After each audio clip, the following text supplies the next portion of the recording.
I want to talk to you about Ben-Hur by Lew Wallace.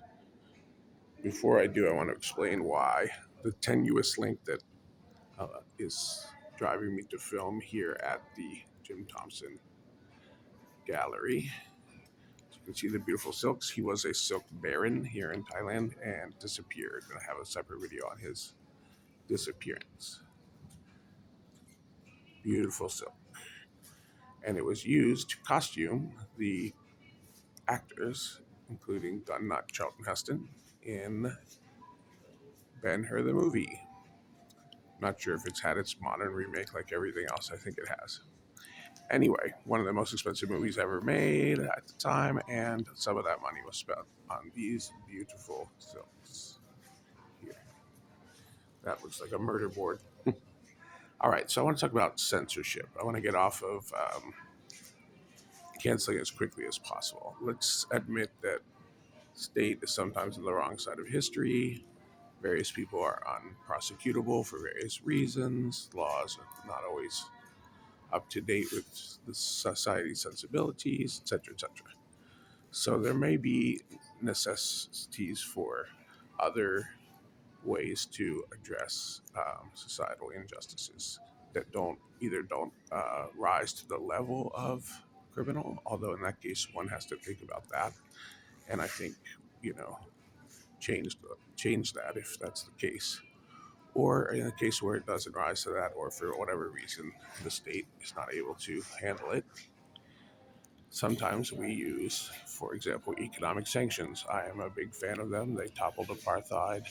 I have no problem with people using economic sanctions against actors, writers, whoever it might be, whose values they don't share. I'm talking about the case where the author, like Lew Wallace here, is long dead. Okay, so assuming that they haven't, willed their legacy to some horrible hate group. There's not an economic way to sanction them anymore. There's not a moral way to sanction them anymore. And I think there's always a danger with shunning, that we push people further into their antisocial tendencies, right? They miss their pro-social reinforcement, right? Because they're sort of beyond the pale. But traditionally, exile, shunning has been used effectively in a recuperative way. I could see that happening. I don't see it happening through the internet. I think the internet is a lynching posse. It is somehow faceless, and therefore, I think it lends itself well to sort of mob mentality.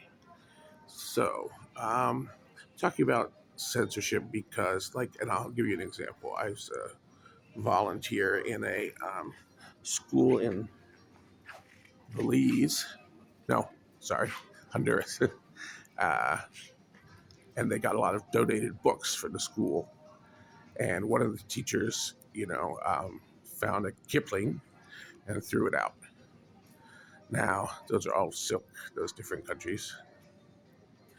Anyway, the thing is, I don't think she threw out, the white man's burden. I'm guessing it was probably Kim on a unlikelihood, but more likely just so stories, or especially Jungle Book, right? Now you can say the Jungle Book. We can argue about how much the Jungle Book is tainted by, the white man's burden views of the author. Nonetheless, that is censorship. We don't have another word for it, right? When we take a work of fiction or art and don't allow it to be seen, right? So to me, censorship is extreme and it's not to be used lightly. Um, so why am I talking about Lew Wallace? So now you're no longer safe to enjoy Ben-Hur because I'm going to slap the knowledge on you that you wish you never knew. Lew Wallace was sort of Hitler to the who are known as the Navajo people, call themselves the Dene. Okay, so the Dene lived in their four sacred mountains until Lew Wallace, governor of New Mexico, or maybe it was a territory of New Mexico at that time, and General Carleton marched to them in a in something that's called the Long Walk. Many of you heard of the Trail of Tears. This is very similar. The Long Walk to some horrible salt pan land in the middle of nowhere, out of the sacred mountains, in the land of, I think, the Utes and other groups that raided them in their sad little encampment, that the Navajo were all forced to live in these stationary houses where entrances might be to the north, which is the direction of death. So people wouldn't want to stay in the houses, nothing could grow. It was horrible. They called it hueldi, comes from fuerte, Spanish for fort. Uh, Wallace called it Fair Carltonia after General Carleton. And basically, it was so bad, all the Dene were dying, that I mean, how bad does it have to be for the United States to be like, oh, that's too bad, and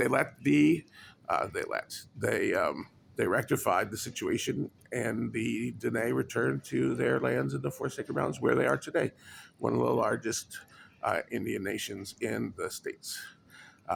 Not sure about Canada.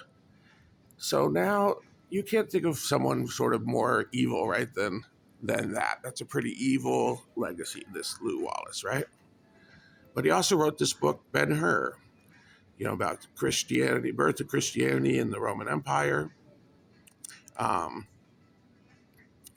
does he compartmentalize those things? How does he relate to Christianity? Is there anything redemptive in this book? Or is it, can we read it forensically to understand a person who does this kind of evil? Is there a good story in here that, it's a shame to throw the baby out with the bathwater? Some people certainly thought so. Movies were made, money spent. All of these questions can only be answered inside of this book. So what I would say is, should we censor Ben-Hur? Do you want to know what this says? Do you want to know the story? Do you want to know what we can see of the author through it? But we can't know that if I throw this book away. Now, I don't know. I don't know. Is this as bad as, the scientific findings of the Nazi experiments on human subjects? Science that we don't want to use. Maybe. I put it to you. Should this book be censored? Should we no longer know this book? Can we still read The Jungle Book? Can we still read Just So Stories? Can we still read Kim?